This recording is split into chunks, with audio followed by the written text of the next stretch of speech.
So welcome everyone to our Study Abroad podcast series. So today we have Piyush Mishra, who is from Mumbai and now working at Oracle and also studied at CMU. So we'll be knowing about his journey from Mumbai to Oracle. So welcome Piyush to our Study Abroad podcast. Hello, everyone. Thank you, Vishal, for having me. Excited to get this podcast started. Okay, sure. So we have some questions for you. So Piyush, when was the very first time you had any international experience or you thought about going abroad or international? So I think I was pretty clear on going abroad, and a big thanks to my father and parents in general because they kind of were comparing life in India and just trying to see that I could probably grow more abroad.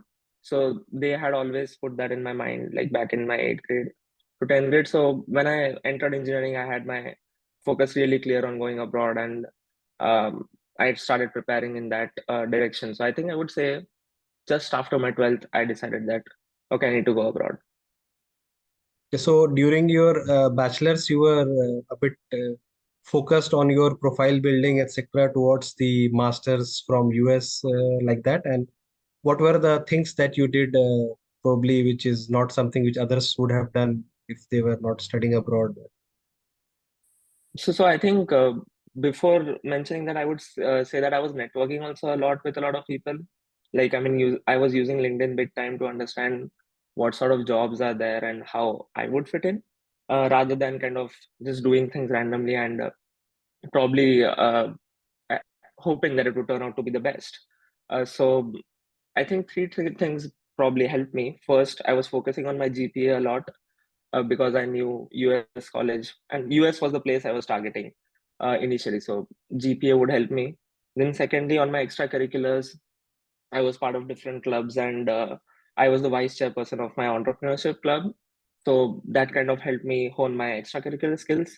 And thirdly, I took part in a lot of national level competitions, like not from an objective of winning, but just participating and having a core team together to see how we would perform, like both on a technical and a non-technical manner. So I think these three things were something that I was proactively involved in during my college years. And you made your LinkedIn account in your college or back in your school itself? No, I think I made it in my second year, like first year transitioning into second year. So you also mentioned you did a lot of networking, so that also was part of the plan. Yeah, yeah. I mean, that's how you get to know what's out there, right? So networking through LinkedIn and other social media probably, and doing a lot of activities in your college, GPA, and any Mhm. research angle to your experience prior to coming US? Y- Yeah. So I think after my third year, I started kind of publishing the work. So I mentioned that I was taking part in competitions, and luckily I had a group which was very strong. So we got to the finals, and we won a couple of competitions as well. So we just published that work because that was truly unique in what we were doing. So I just turned out research papers on based off of those projects. So that's what my I think I had three research papers when I was applying. Okay, okay, that would have actually added a lot of weight on your application. Yeah, yeah. Sure. And you are applying, how many colleges did you apply to and how many countries while you're deciding to go do this study abroad thing? So I was fixated on USA as a country because I thought that's the best in terms of career prospects, and I applied to seven colleges in total, all based out of US, and the degrees were engineering management and information systems. Okay, okay. And you got like how many offers out of this seven? So I just got two. That's I mean that's fine, but I just only got two out of the Okay, seven. okay, sure. And you had to write any GRE, TOEFL, IELTS test for this application? Yeah. So I did like before my engineering ended, I gave my GRE and I chose TOEFL because USA prefers TOEFL. And I think that's about it. That's the two tests I gave. Okay. And once you got the offer and you had to arrange for your visa, flight accommodation, what was the experience like for you?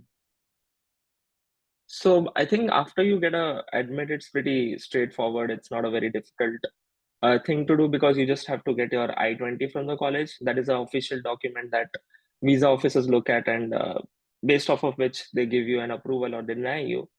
So after that I-20, you just book a visa slot. It was a bit kind of stressful for me because I decided between the two colleges very late, just because I'm probably indecisive in that sense. But like the visa slots did open up, and for F1 students, I mean that's the visa status that people come with to the US, a lot of slots open as compared to the tourist visa and so on, right? So people usually get stressed, but I would say it's pretty manageable 2 months before as well. So that's what my case was. So stress was mainly not getting the visa appointment well in Yeah, advance. yeah, exactly. And once you got your appointment, was there any tough question, difficult question asked, or everything was quite smooth there? So as far as I remember, there wasn't. I think the moderator just asked me one question: what was your GPA and like how did you maintain it? That's it. But I was reading a lot of stuff on Reddit, online in general. Like people are getting asked tough questions, but I think if you're just confident and you know what you're talking about, it'll be all fine. Sure, sure. And I guess they kept your passport, and that's how you know your visa is done. Oh, that's a very funny thing because I did not know they'll keep my passport. So I was kind of asking other people who got their passport back. And to my surprise, they were kind of sad that they got rejected. And I was like, okay, that's an approval because I did not know that prior to my visa interview. So you mean in your presence only you saw some people getting the passport returned to them? Yeah, yeah, because I was just waiting outside and I was thinking, okay, why did I not get my passport? Is there something wrong? And the visa officer did not mention anything that, okay, it's approved or something. So I was just waiting outside and I saw a couple of people with their passports coming back. So I just stopped and asked, which is a wrong thing to do, but that's how I got assurance. But once they kept your passport, did you like ask them that why are you keeping my passport? No, I did not because it happened very quickly. He just kept the passport and you may go now. That's what he said. So I did not get the time. Okay, okay. So later you found out that actually it was more for Yeah. the stamping purposes, so that's why. Yes. Pleasant surprise Yeah. later. Yeah. Okay, so once you got your visa, and how did you choose your airline and which airline you took that time?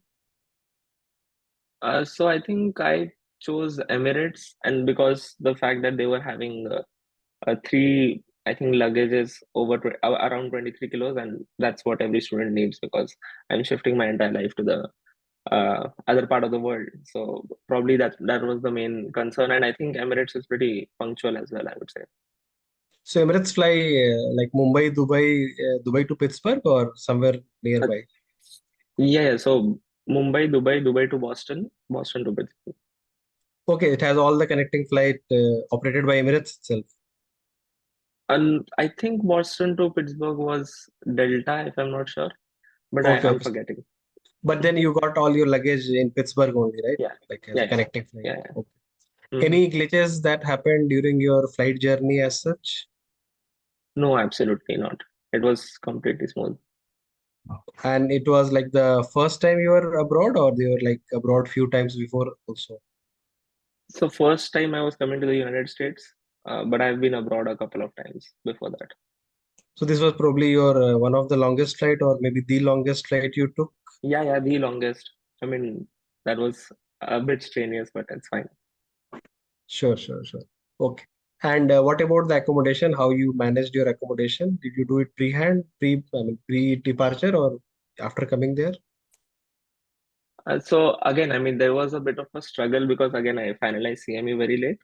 But I was lucky that one of my college kind of peer was also joining CMA. So we both decided to be roommates and we got our accommodation done, I think, towards the end of July, just end of July. And our lease was starting on August. So it was pretty end to end. But I would recommend anyone to just start a bit early because you might get a lot of better, let's say, financial rates, so to speak. So when you were flying, did you fly alone or your friend was also flying with you together? My friend was also with me. Yeah. Okay, because it was already like, two of you were flying from the very beginning to the like to the very end. Yeah. Not much of a boring trip that way. Yeah. Yeah. True. And how was your experience when you landed at the airport, let's say the Boston airport, and then coming to Pittsburgh and then coming to the accommodation? Any surprises, any shocks you observed? So I think the biggest shock, which is I don't know if this is a very minute thing, but I if I kind of felt the air, it was pretty different. I don't know. There was something in the air, and probably it's just so clear. Like in Mumbai or let's say metro cities in India, you don't get to breathe that kind of air just to kind of feel that clarity in air. I think that was my biggest surprise because I did not expect something like that. And Pittsburgh in general was kind of a smaller town, so to speak, right? So, I mean, I found it really kind of a good balance between a small town and a big city because it had a good downtown area as well, just when I was just taking a cab. So I think it was pretty kind of overwhelming when I first landed. And I think, yeah, that's about it. Sure, sure, sure. And any accent difference or anything, anywhere communication gap you felt with while communicating with people at times? I mean, at first, probably, but I don't think so. That's a big deal. If you just mention yourself again and again, then that's fine. They'll just say, "Pardon me, sir," something like that. So, And once you landed in your accommodation, so there are few differences in US and India, like cooking, cleaning, washing is all like mhm. by yourself. Were you mentally prepared for it, and how was the adjusting to these habits for you? So I was sort of mentally prepared because everyone, like my parents, had mentioned that, oh, everything you have to do on your own, and they even offered like, should we come? I was like, no, I'll manage it. But it took some time because especially CMU's like kind of academic schedule is very heavy because it's crammed into 16 months. So initially I was kind of struggling, but again, as life, everything you get used to, and I started cooking regularly, and I would admit sometimes I couldn't just because of the workload and everything. But I think cooking, cleaning, everything we managed and divided amongst ourselves. So do you do any cooking like once and then eating like thrice or like 2 3 days or any pro tip here? So I think the biggest tip I can give is, so usually I used to cook on like Sundays and Mondays. Those were kind of relatively freer for me. So I used to cook for the week, but again, I used to then order towards the end of the day because end of the week because I used to get bored with what I had cooked. So I mean, I would say just keep a balance between probably eat out twice and then cook for the rest of the time, just because student life gets hectic, right? Yeah, yeah, yeah, sure. And what about the cleaning and all? Like you had to buy vacuum cleaner, etc. Like, are you living in a carpeted house or it's like a floor? No, it was wooden flooring, but we did not have a vacuum cleaner. We had a mop, and I mean, probably it's just because how we live, we did not clean that often. But it wasn't that dirty, but we did not clean that often. That's so probably once a month kind of cleaning we used to do. Because most of the time we spent in college, so we weren't in our accommodation, I would say. And you arrived at CMU like few days before your college started. Yeah, I think it was 10 days before, 10 or 12 days before. Okay, so 10 days was there to get adjusted to a lot of things. Yeah. So after this 10 days, you went to your college the very first day or very first week. Any surprises you had at college or any cultural shocks happened education system wise? Yeah, so I think the first shock was like, I mean, you are expected to read the material that they share before class, which is something, I mean, I don't know, it was something that I never did when I was even in my engineering as well, because the professor used to share the slides as well as the pre-read material, and we did not read it. And the first class, I was just standing there and sorry, sitting there and surprised. Okay, we had to read that, and most of my peers from different countries had, and most Indians did not.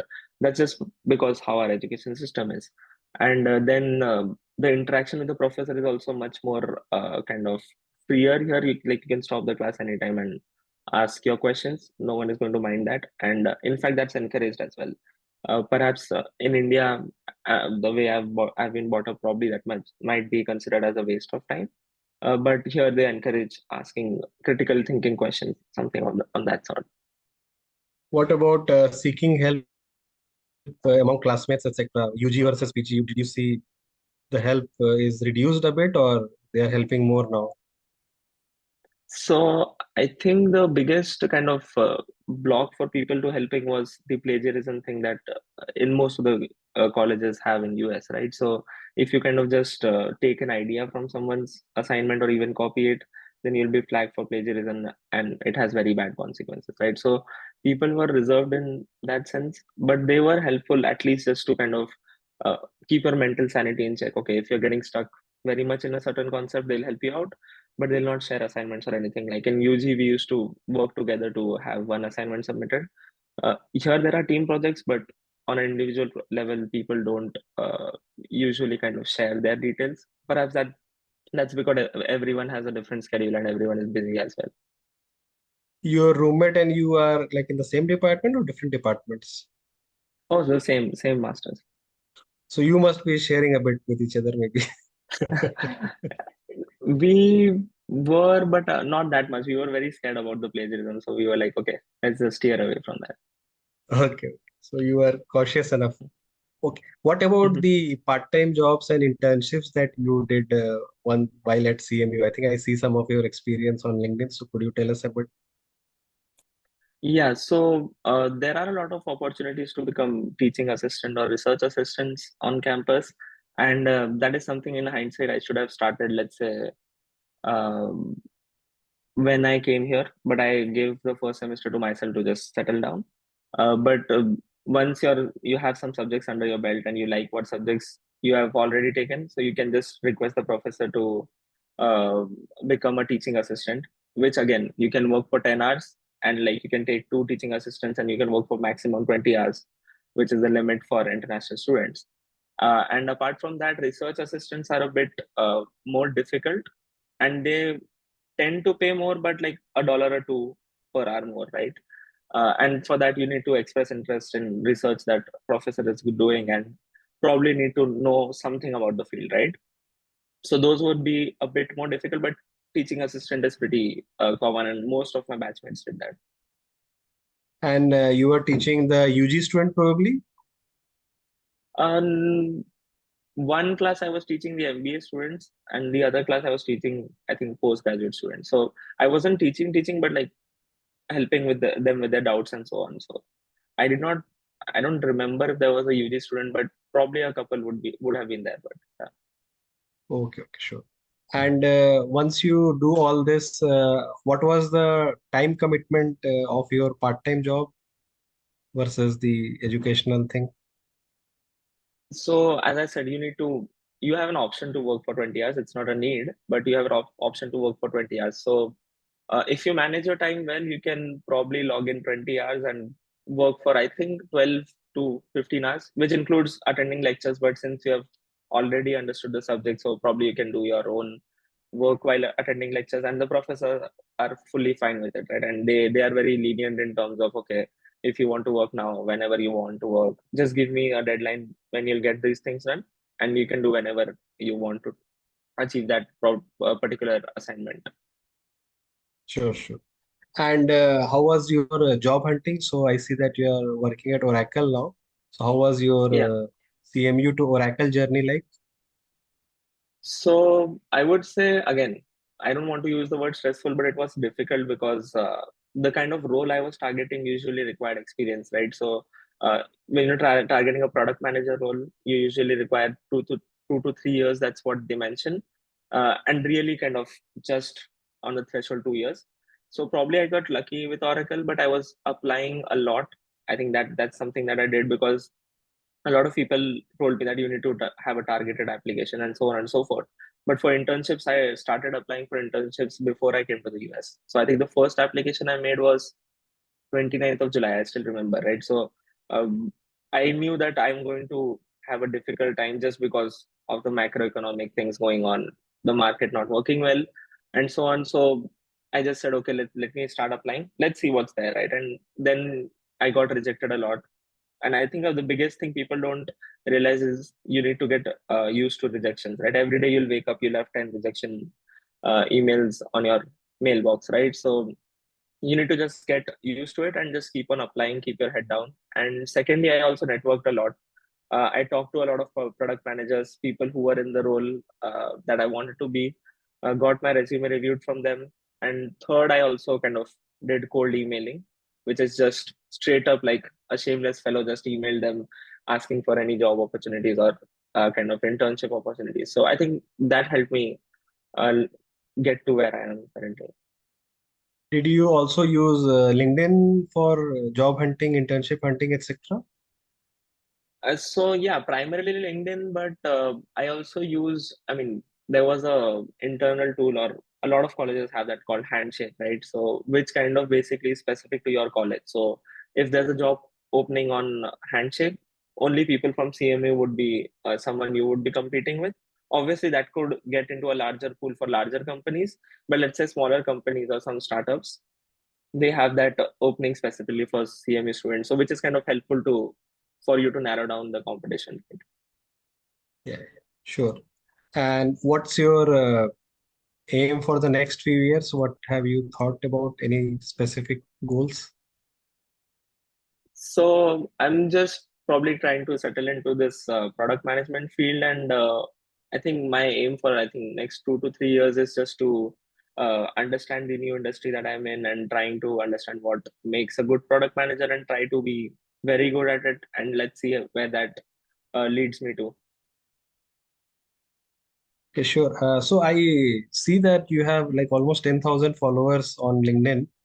Oh You are yeah. quite active on LinkedIn. So usually if you're crossing 10,000, which means anyone has to be quite active, otherwise they cannot cross that much. So Yeah. are you still that active, or like what was your activeness like in the past few years? When were you like very active, let's say not that active? What was your activity fluctuations like? So I think I have been like kind of the most active was before my master's application, just because I was connecting to a lot of master's students. But during my job search also, I would say it's more around the same. And currently also, I mean, I'm still surprised why I use LinkedIn so much, but I'm just like looking to connect to so many people because in general, LinkedIn has given me access to at least people who are in the position I would want to be in 5 years, right? So which is a very good thing. And I have also had that mentality that I'll message 100 people, one will respond, which is fine by me, right? So a lot of people don't kind of accept that and they're like, oh, that's a huge effort. But I'm like, okay, it's fine. I mean, it just takes me seconds to send messages and connect requests, right? Yeah, it's kind of a time investment, not so much on the money side, but yeah, still. Yeah, And handling that exactly. 99 rejection, handling that 99 rejection is the bigger part, I guess. A lot of people might be Absolutely. not so able to handle that much. So it will teach you Yeah, a bit yeah, of a rejection handling, I guess. absolutely. Yeah. Sure, sure. So coming to the very last question, Piyush. Right now, a lot of people are preparing for study abroad or like in the this fall semester or next winter semester or even next year. So do you have any specific tips for them which probably you thought they should know, or probably you had but others didn't have? Anything that is not usually known, but maybe you can throw some light on that. Okay, so I'll think as I speak just because I don't have great pointers here, but I think the first thing that came to my mind is usually as students and as people who are aspiring to study abroad, we tend to kind of overthink a lot just because probably we have expectations in terms of getting admissions and just the fear of rejection overwhelms us. So just keep things very simple.